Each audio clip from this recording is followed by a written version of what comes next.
Chris, how is your pee break? My pee break. They might flash you undetected. Random, baby. Yeah. Well, thanks for having me. Quite an intro. Let's address the elephant in the room. That's not the elephant in the room. There's no elephant. Nobody cares. I too am a thought criminal. Good. Well, I like you already. Does this look like a girl who's joking around? No. Around? But how much do you actually understand money? Especially the new wave. Beauty or intelligence? When you unleash both, it is men's kryptonite. Welcome to Talk to Me, Taylor. What's up, mofos? Welcome indeed. Live from my living room. It is Thursday night. This is the most haphazard episode. I don't even know if we can call it an episode. It remains to be seen of all time. And my guest tonight, actually, I feel like he should take that as a compliment.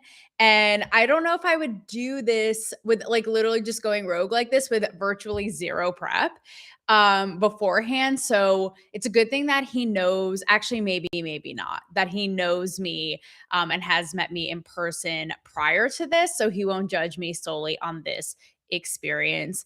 But before, okay, like if you guys know, it's a little bit about why my brain is literally, it's still on Artemis. Plot twist, Artemis never landed and splashed down in the Pacific. Hey, my brain is still on it, like orbiting something.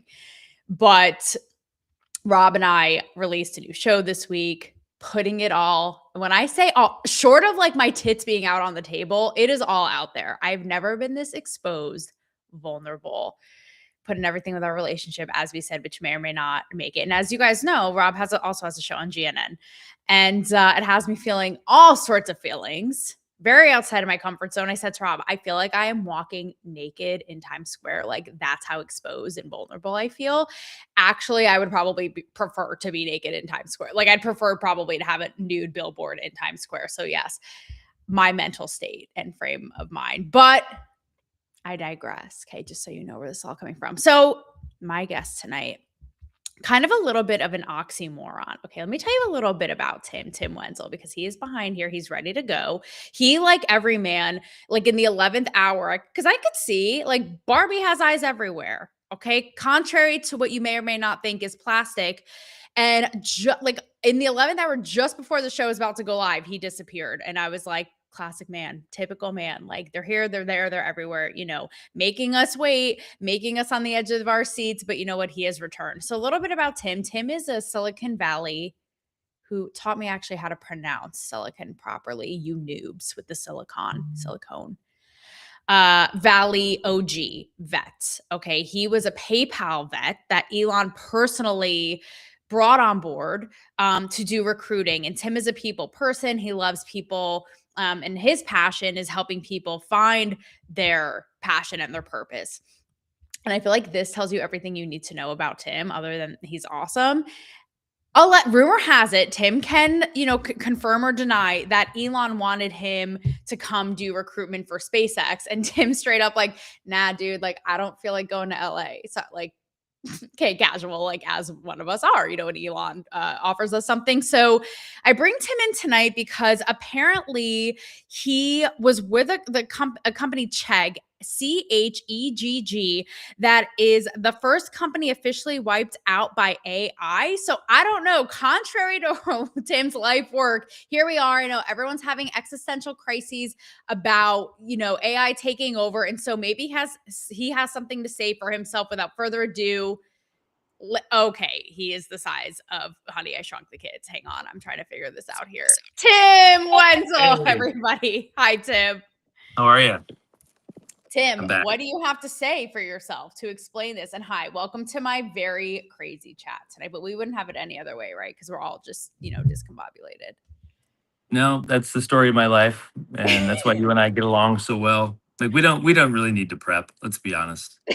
No, that's what I'm saying. I'm like, if anyone will appreciate this, just going rogue. And I figure we'll take a look in the editing room before we release the recording, and see what happens. Cross our fingers, hope for the best. I don't know what you're talking about, because the editing room is live on X as we're speaking in a live stream. So that would have been really helpful to know in advance. Okay, that would have been really helpful to know. told you it was rogue. So wait, first of all, is there any fact checking to be done about my intro of you? It's okay. No, you nailed it. You nailed it. Stole my thunder as you normally Oh. do. I have nothing else to say. So it was good to be on the show. Really appreciate it, Um, guys. Thanks for the time. I'll be here all week. No. yeah. No, so I'm not trying to brag, but I've always been an early adopter of technologies. And so I just want to do a quick victory lap because I was the VP of HR at Chegg pretty early on. And apparently, a friend just sent me this yesterday. That's why I reached out. I said, Yeah. look, apparently we were the first company to be completely crushed by AI. So again, I'm an early adopter and I'm kind of proud of it. So that's really, Like, that was the main point. like I've done a lot of things, but my claim to fame is single-handedly while recruiting people to fulfill their life's purpose is to eradicate the human jobs. No, Warning the rest of the world that AI is real. One of the startups I worked for apparently has been completely crushed by it.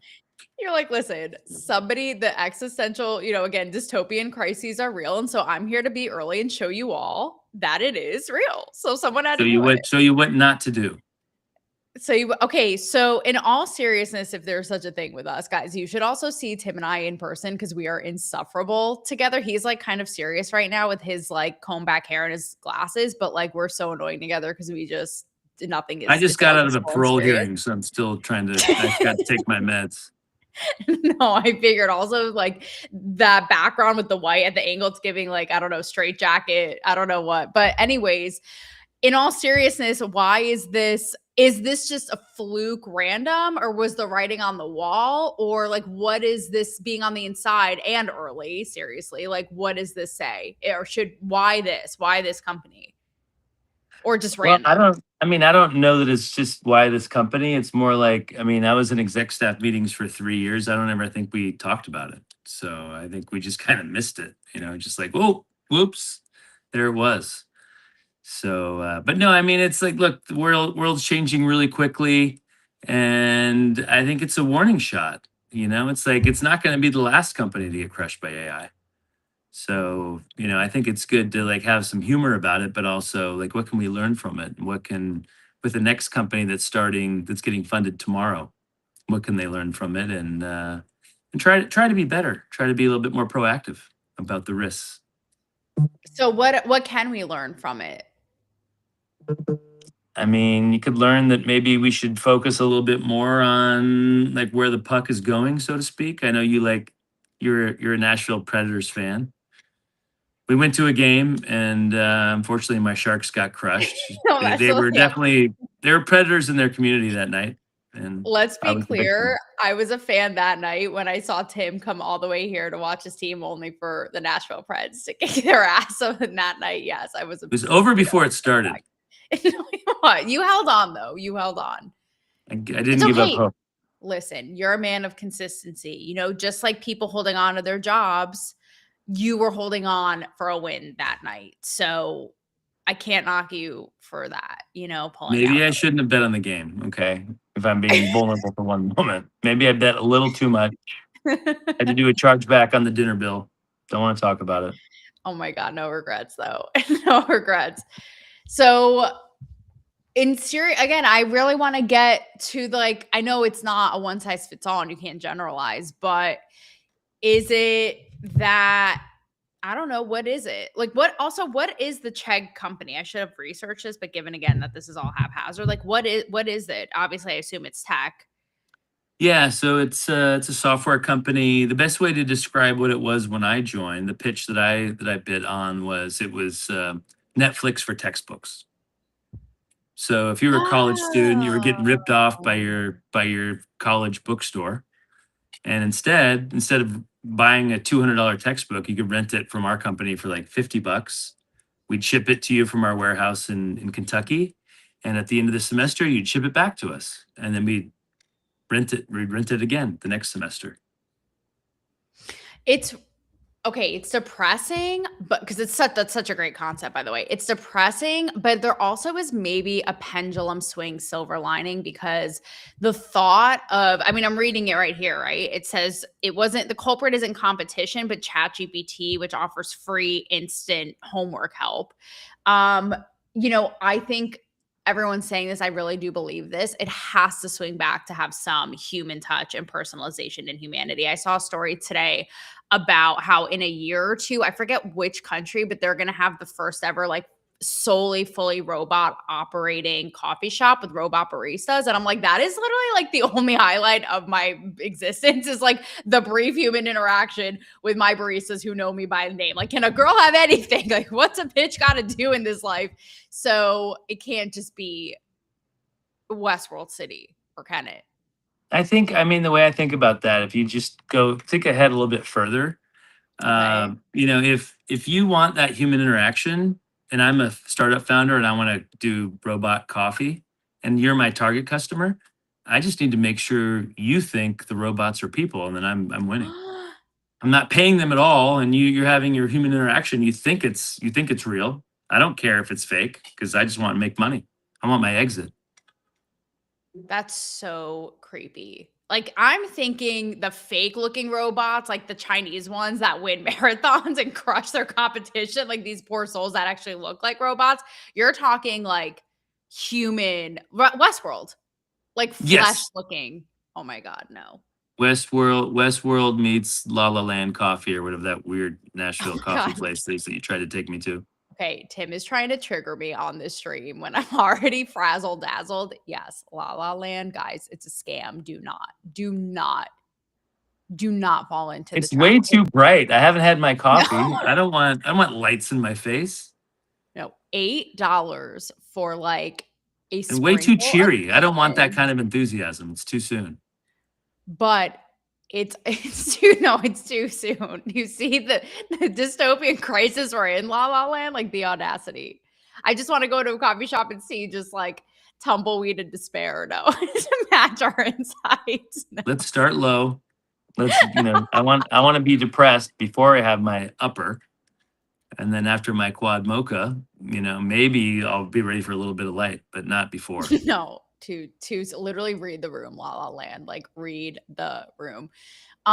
Given that you are obviously so modest, but that you do literally know everybody in Silicon Valley again, like who can say that they, work that closely with Elon on his up and up, PayPal OG.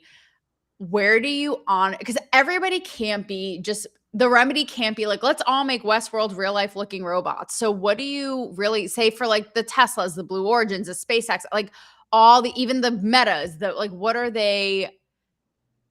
do you really see in your gut with the AI wave with all these folks? I mean, I think there's a bubble. I think there's going to be a lot of overly hyped companies that get completely obliterated. And I think it'll be just like any other hype cycle, right? There'll be the pets.com for AI. I don't know what that looks like because I don't know. I'm not an expert on AI, but there'll be some winners and there'll be some in between companies, but it's I've never seen this much hype and this much venture capital dollars flowing into Mm. one sector like this. So it's definitely going to be interesting. It's like survival of the fittest too, like which idea will pop, right? Because you're right, everybody's trying to capitalize on it and jump on it because it's so clearly the new wave, and like nobody wants to be behind playing catch up. But it's a matter of who will pop off. Yeah, and then there's this whole notion. I'm a recruiter, so I think about jobs and what people do on a day-to-day basis and whatnot. But um, I am generally favorable of AI. It's just the jobs are going to be different. They're going to change. They're going to evolve. We're not going to need some jobs, but we're going to need some new jobs and some new skills. And I'm hoping the universities will adapt and develop new courses and curriculum that will prepare our students. It's a bummer. I mean, I have two daughters. My youngest is about to Mhm. graduate from San Diego State, and it's not a good job market for new grads right now, especially technical new grads, which I never thought I'd see this. It's always been If you were Yikes. STEMmy and you're going to a good school, you're going to have a bunch of offers, and all of a sudden, none of my startup clients want new grads. So it's like that bumps me out. But Yikes. I think it's a short to, hopefully near term thing that will shake out and will be not an issue in a few years. Yeah. I hadn't thought of it that way, Tim, because when I was graduating, it was like right in the dead of the recession. So you're like, this is a good time to embark on the world and go get jobs. But I hadn't thought about how like your kids, how this is like their version of that. But I have to Mhm. imagine that it does pull at your heartstrings, given that you told me the first time we met on the phone, you were like, I love helping people find their purpose, like the humanity in that. So I have to imagine for you, it does really suck, and that there has to be something more than everything I'm seeing is basically getting to what you're at. What you're getting at is, if your job is something having to do with a computer, but if you're sitting behind a computer all day, basically, like, you need to learn AI because it will replace you, or you need to be well versed in it so that you're appealing for employers, right? That AI. So, is it that simple? Like, is it as simple as like just know AI so you're appealing, or is there a I mean, humanity like, underneath? I would encourage young people not to be fearful of it and not to Totally. Yes. resist it because it's a freight train, right? Mhm, But mhm. become a student of it on whatever level you can, right? And this is something I need to do better at myself. Like I have younger software engineer friends that I call on a regular basis and say, teach me what I should be doing. What do I not know that I should be learning about? And like if you're a candidate in a job interview and you get asked like how do you use AI, don't say you don't use AI, and don't say that, don't complain that it's taking all the jobs because that's just a negative thing to say and people don't want to be Yeah. around that. So it's more like, okay, how can we think a little bit longer term and be a little optimistic and be vulnerable and say, look, no one really knows how this is going to all turn out, but let's just try and enjoy the ride as best we can and ask for help. I like how you're just like, no one likes a negative Nancy. So get it. Like, no one likes a party pooper. Every party has a pooper, and that's why we invited you. Attitude No, is a choice, party Taylor. You know pooper. this better than anyone. No, you don't You have to forgot tell you me. forgot to take your meds today, but you're still somehow positive.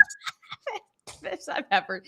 I am a big AI advocate and adopter and early fan. You know that I'm just speaking for the people. I see it even amongst like family. Like they're like, "This is the worst set threat we have facing us." Blah blah. And I have the same attitude as you, which is why we need our gold star on the fridge today and a cookie, because we just have a good attitude in the class, not like pouting Paula over there.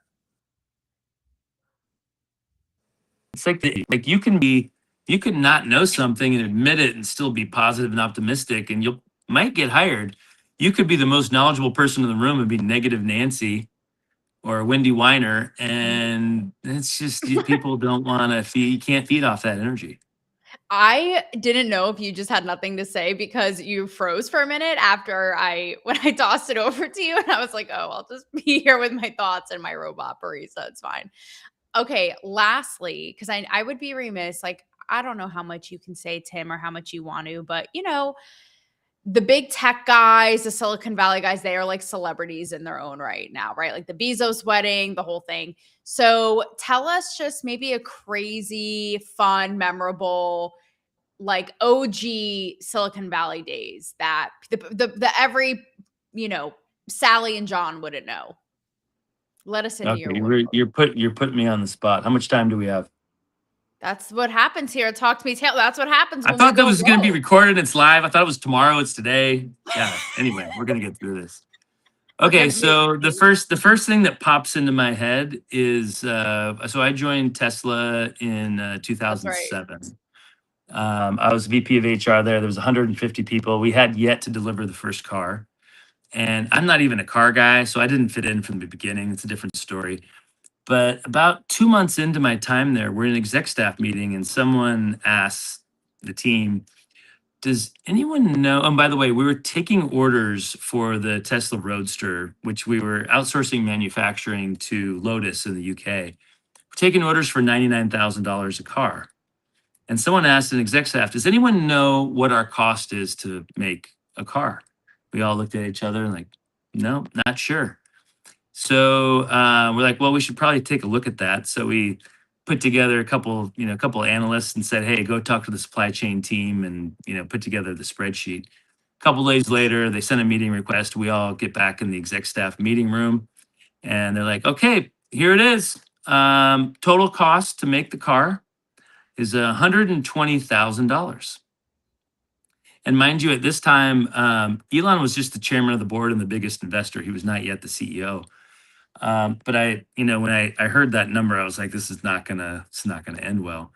So the meeting adjourns, and about 45 minutes later, I get a call from Elon, and he goes, hey, Tim, I need you to set up a call for you, me, and our brand new interim chief financial officer, who I'd just shown the restrooms to. I'm like, okay, I'll do that. So later that day, we get on the call, and Elon said, so his name was Dan. Dan, I just want to make sure I got this right. Every time we deliver a car, we include in the glove box a check for $20,000 fucking dollars. And Dan said, yep, that's correct. And he had his marching orders, and that was the end of the call. Wow. Yeah. That's a good one. I was thinking it was going to go somewhere with strippers, drugs, swinging from chandeliers. But you know what? That was the next day. I can't talk about that. My lawyer's listening. That was after hours. But that one's it's right up there. It's right up there with it. And I'm sure that it was just also, this is my last thing for you, a little bit more of a freer, wilder time, right? But again, before these guys really became under the microscope of celebrities in their own right, and now everything's become political too. And something that really struck me, Tim, I want a true or false for you on this as I end this, I brought you and catfished you into my live show that you thought was pre-recorded, is I had, yeah, that's right. Yeah, you bring the cowboy hat on. Midnight Cowboy. What's that name of that movie? I have to see it. Midnight Cowboy. Rob, are you listening? Anyways, I have to see that movie. Iconic. But it's with the guy stripper. Midnight Cowboy. Oh, you know what I'm talking Magic about? Mike or whatever. No, Magic Mike? no. I don't watch a lot of male stripper movies. No, I have seen Magic Mike. No, but anyways, is it Midnight? I have to Google this. But Tim, see, because women, we're good multitaskers. So I'm gonna do both at the same time. But Pavan Agarwal, who is the billionaire founder of Angel AI, and his family created SunWest, Morgan West. I should know this mortgage. Anyways, he was saying on my show how Silicon Valley used to be the rebels, and now they are the real thought criminals and nonconformists and contrarians, and how now they're sort of the system. And is that true or false? You know what I'm saying? Bought in bed with all those guys and kind of placating toward politicians, etc. I'd say that's true. Yeah, that's so sad. It is Midnight Cowboy. Aha, John Boyd. Yeah, you were good. Oh, I don't think I've seen it. I'm gonna watch it tonight. As I glitched, I'm the thing. Yeah, Tim, we should watch it. You got to keep the cowboy hat on. You think that that's true? Yeah, that's unfortunate. I know. But that's maybe where it's going to be a new, reckoning of new thought rebels coming in and breaking through. There's still hope. I'm not giving up hope. I only have hope because you have the cowboy hat on, and otherwise I would just be in despair, I couldn't not bring the cowboy hat. Yeah, no, you couldn't. I would I would kick you out at live, actually. You told me to wear it.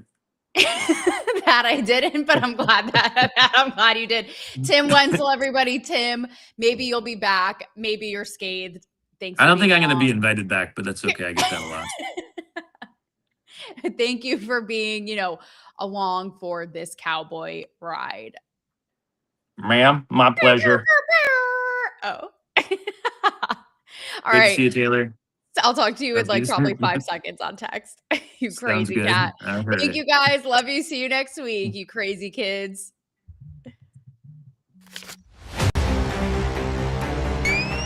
Chris, how was your pee break? My pee break. They might flash you on Random baby. Yeah. Thanks for having me. Quite an intro. Let's address the elephant in the room. That's not the elephant in the room. There's no elephant. Nobody cares. I too am a thought criminal. Good. Well, I like you already. Does this look like a girl who's joking around? Messing around? But how much do you actually understand money? Especially the new wave. Beauty or intelligence? When you unleash both, it is men's kryptonite. Welcome to Talk to Me, Taylor.